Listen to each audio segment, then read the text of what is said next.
Chapter 13. A Child's Upbringing.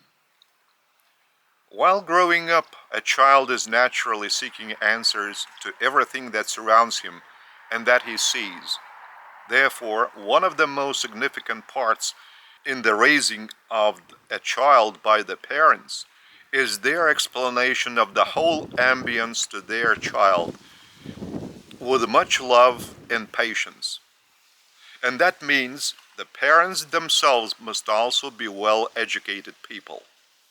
They must know how to explain all these things to their children in simple and easy to understand words. But it is not enough to explain it. It is necessary to let the children experience it, to experience many of the things that might be experienced at their own age. Meanwhile, now, many of the contemporary families have distanced themselves from their children so much that the responsibility for the broken off relationships of love and respect among generations throughout the planet exclusively lies on them. The rhythm of man's life is very fast. His material way of thinking has completely obscured his spiritual bond among generations, as well that of individuals, one with another. It is due to these broken off bonds that all conflicts and tension arise. I was a happy child, since in our large family of 9 children, all of us were always shown by our parents a wonderful feeling of love. Therefore, we could ourselves also experience what it meant to love. I was extremely happy when my father started to take me to his carpenter's workshop, where I saw with my own eyes how he was working, how he was creating a piece of furniture. Therefore, I myself desired to be like him.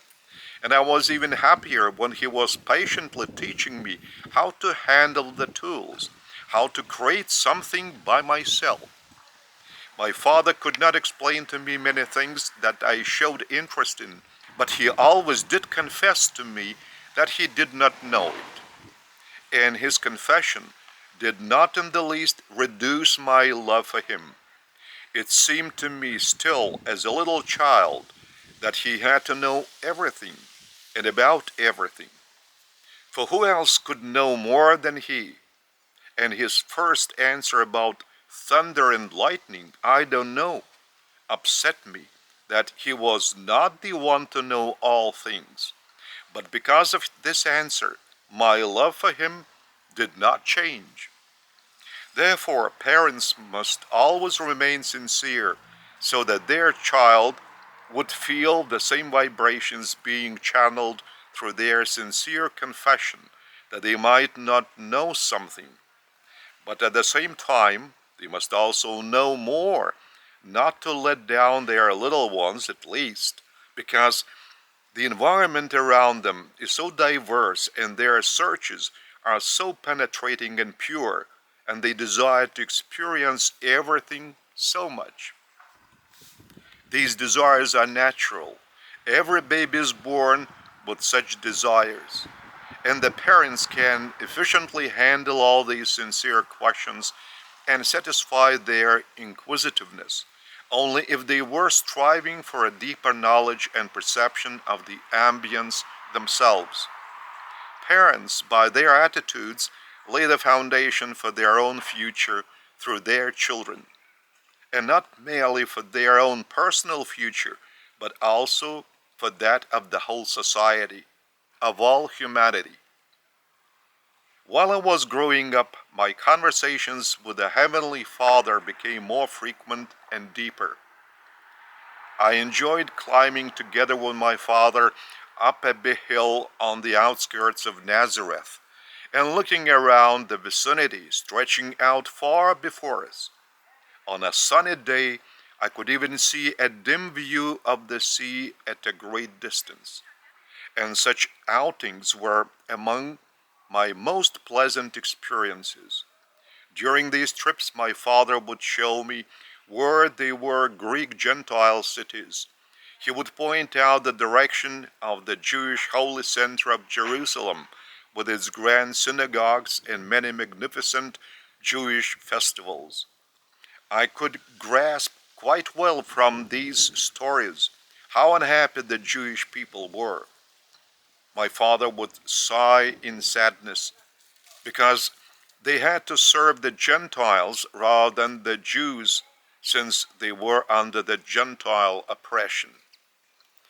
But most deeply I was moved by my father's sincere desire to enlighten me, to teach me, and to allow me to experience everything that would be fitting to experience for a child of my age. He would never forbid me to work together with him, and would never turn me down even while being very occupied. And such a relationship is especially necessary for a child, because it is only by this bond that the child is developing within himself his respect and love for the person he is in contact with, and not necessarily with his father or mother, but with every person playing and growing with him that sincerely. This attitude is missing within the present-day families because they devote their greatest energy and effort only to ensure their material well-being of their children, while altogether neglecting their patient and fully loving upbringing by associating and growing together with them. The raising of a child is a sincere and fully loving association with him aside from the material environment. While the father or the mother is associating with the child, there must exist at that moment this relationship only. It is of no importance whether the father is engaged in some activity, busy with his car, writing the most sophisticated thesis, getting ready for the next day's work, washing dishes, cleaning up his clothes, or polishing his shoes, whether the mother is taking care of the family work for the next day, preparing dinner, or talking with her friend who is visiting their family. The child must always be included in this activity and in this process as an equal member of the family. The child must participate in all this as a partner and not as the little one. And you, dear parents, must sincerely explain to the child in simple words so that he would understand what you are busy with at this moment. And you must also allow the child to participate in this process.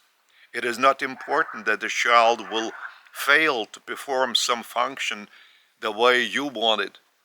This is the purpose of your fatherly, motherly love, that with divine patience you would teach him all these things that are up to his shoulders, so that while associating even with your friends, you would not turn him down, but also show him your attention.